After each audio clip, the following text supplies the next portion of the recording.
Hello everyone, in today's video we'll try an out-of-the-box design using the Aquatlantis cube and WIO Stone Set to create a unique terrarium.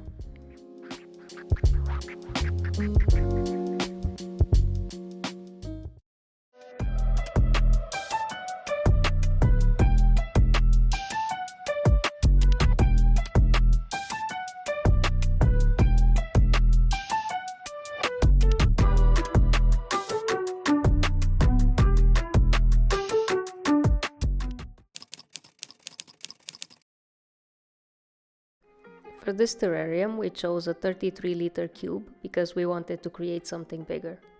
This cube is actually an aquarium kit that includes almost everything you'd need to set up a new tank, like a filter, an LED lamp, and a foam mat. The lid of this aquarium kit is actually on the bottom, so be careful when lifting it. I noticed the cardboard didn't fully cover all the sides, and one of the glass edges was slightly broken in my case. The mat that came with the kit was slightly smaller than the aquarium cube, so I decided to use a different foam mat to fully cover the entire bottom surface. We decided to add a background to the terrarium because it gives it a clean, polished look and it makes the design inside stand out more.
We used double-sided tape to secure the foam mat, then cut the mat to fit the size of the tank perfectly.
The LED light attaches easily to the tank and has a simple on and off switch.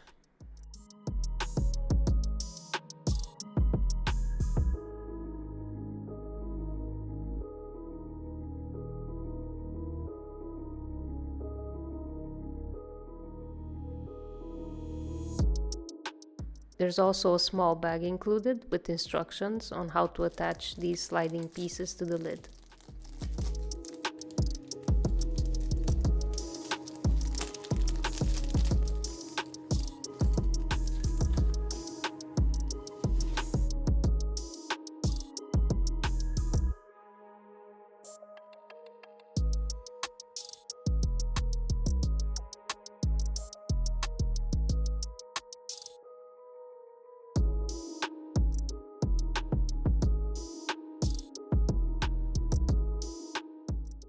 Here you can see the small crack I mentioned earlier on one of the edges of the lid.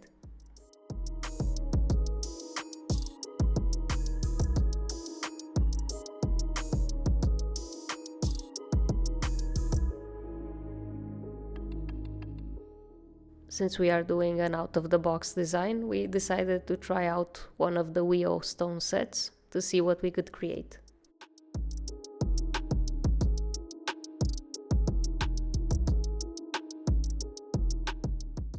So these sets are very interesting. You can select the stone set based on your tank size and based on the stones included. We went for the elderly stone set in the 10 kilogram size, with stones ranging from 5 to 20 centimeters. You'll definitely need to rinse these stones because they are quite dusty.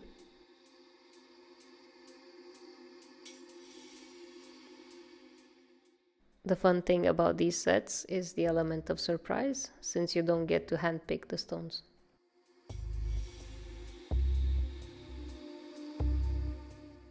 As usual, we'll start by adding a layer of leca at the bottom of the terrarium to help improve drainage.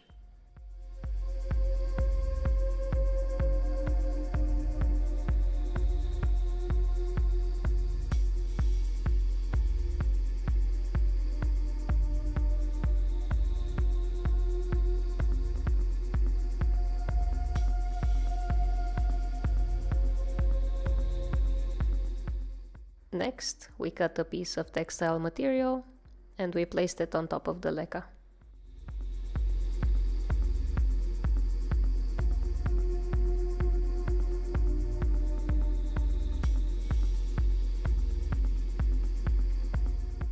We'll begin by adding the soil mix to the terrarium, focusing on building up more soil at the back to create a sense of depth. If you'd like to make your own soil mix, I'll include a recommended video at the end that explains the step-by-step process and the ingredients you'll need.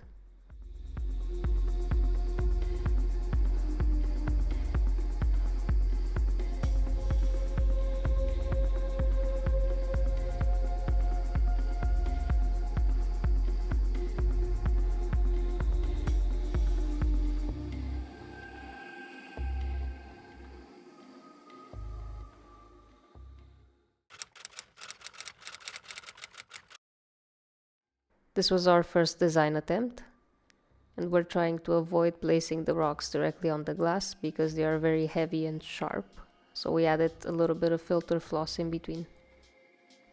We are also using the smaller stones from the set to help stabilize this large stone.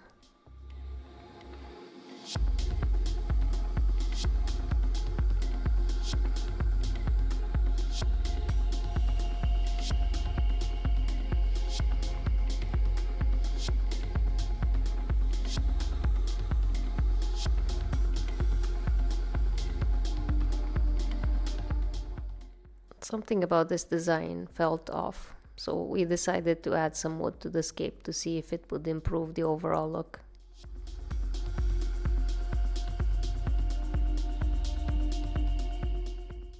After giving it more thought, we realized we weren't happy with the design, so we decided to start over.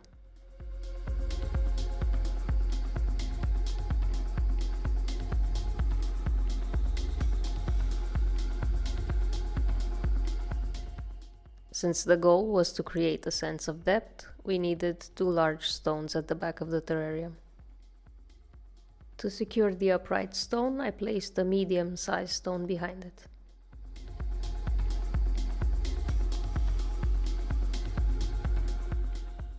I used a small piece of tissue to glue them together and keep them in place.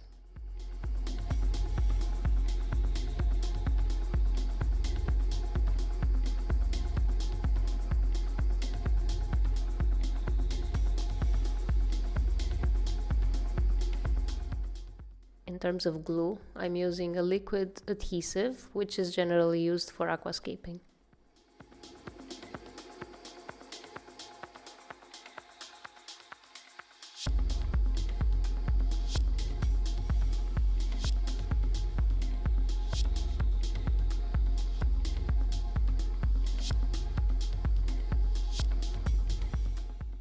we want to raise the area in the back a little higher, so I'll start adding some more soil mix.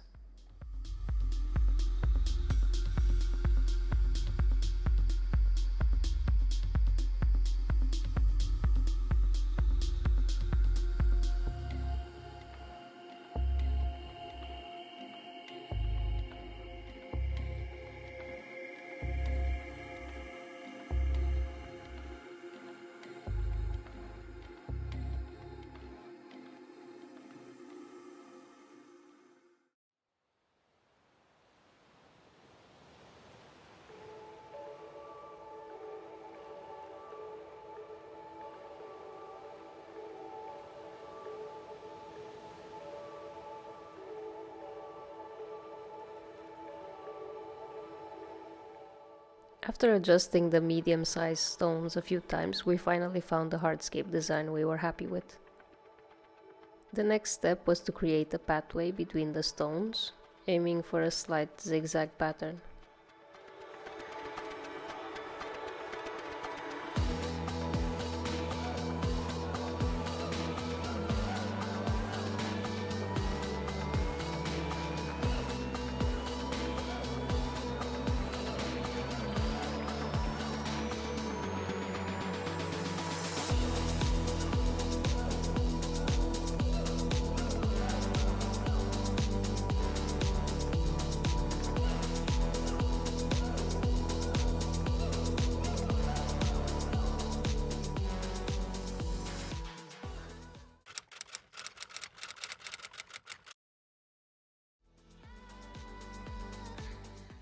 At this point, we started planting and decided to try using climbing plants on the large stone on the right. We're hoping the plants will eventually cover the stone and give the design a more wild, natural feel.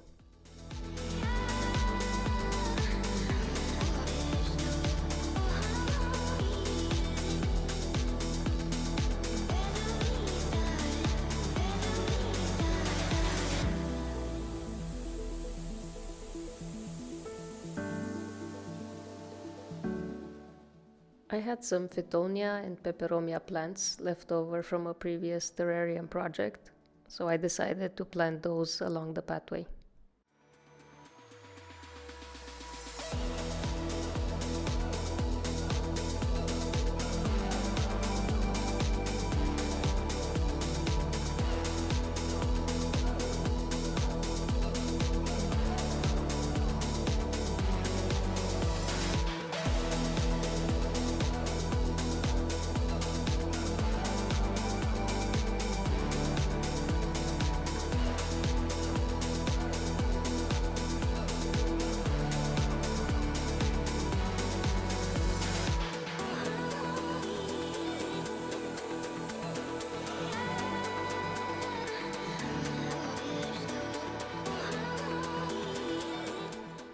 I also had an asparagus fern and thought it would look great in this design, almost resembling miniature trees.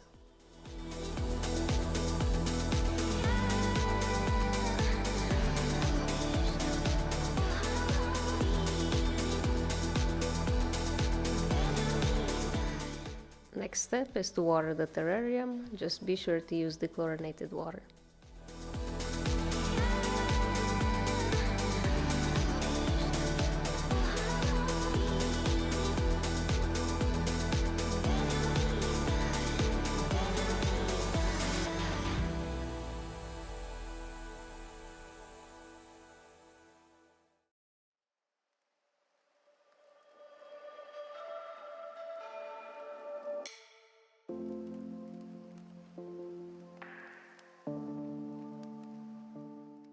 We realized we needed a few more plants for this design, so we went to our local plant shop and picked out some more great options. A ficus, which we hope will eventually grow to cover the large stone on the right.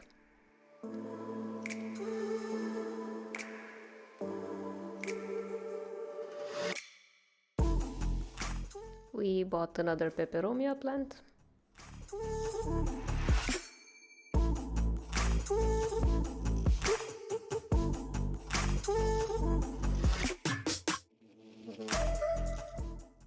We got another Phytonia, because you can never have too many Phytonias in your terrarium.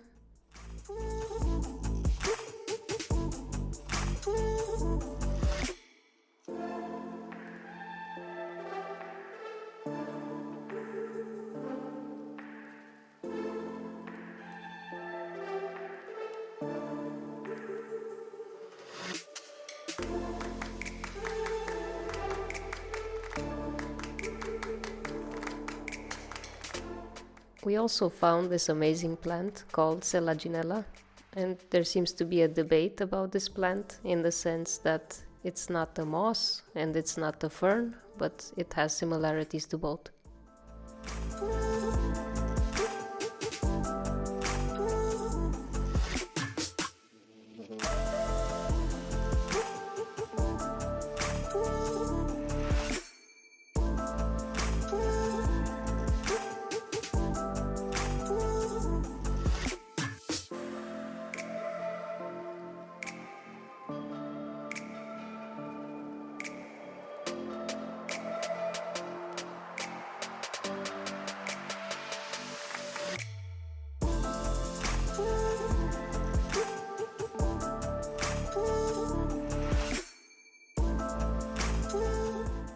We decided to add a moss carpet. Normally we would collect moss from our local park, but we found a box of moss for sale. And since we needed more moss for future projects, we bought this one and prepared it at home.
The last step was adding Springtails to make the terrarium bioactive and help keep it clean. To add the Springtails, I used a piece of charcoal to transfer them. And if you're curious about Springtails, about what they do, what they are, I'll also share a video at the end where I explain it in more detail.